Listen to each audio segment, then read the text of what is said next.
The great thing about Avatar, the game, is that we've got this choice at the beginning. It becomes a question of what's the right thing for the player.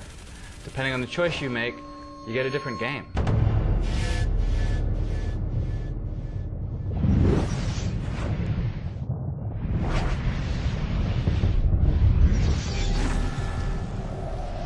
The choices you have to make are often challenging.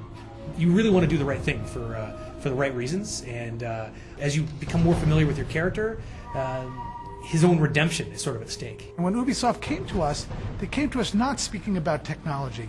They came to us about a game that was about the choices you make. The choices you make in the game affect the world around you and your play around you, and that's really exactly what the movie's about. You can play the game as an RDA trooper, or you can play the game as an avatar. You have two choices. So there are no good guys and bad guys. And it's a question of, what's the right thing to do?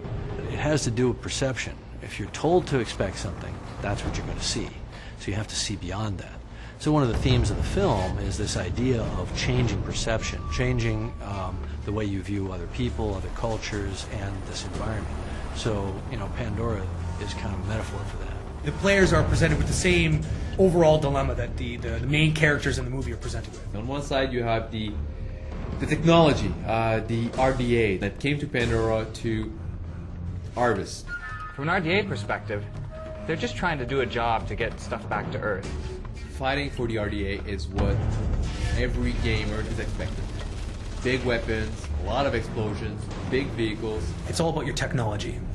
You rely heavily on the gadgets you have, the hardware, the military firepower. You have a variety of weapons to choose from, as well as a small arsenal of vehicles. And then there's the Na'vi. The Na'vi are the indigenous people on Pandora who've lived there for thousands and thousands of years, living in perfect harmony with the world until the humans arrive. As an avatar, you're going to discover the life, the culture of the Na'vi, and you're going to find actually a reason to fight for.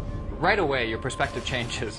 Whereas before you were kind of looking up like this at all the Na'vi, you instantly feel much more powerful. The trees are your friends like they never were as a corp.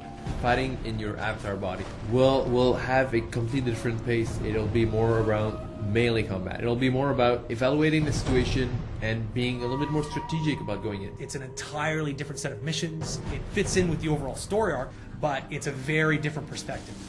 You're a 10-foot tall soldier. Avatar the game is basically the story of two worlds in conflict.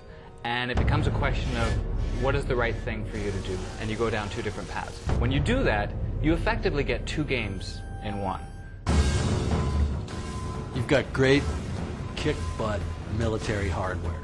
This is good old-fashioned chemical-powered projectile weapons that throw a lot of brass and make a lot of noise and have a lot of recoil.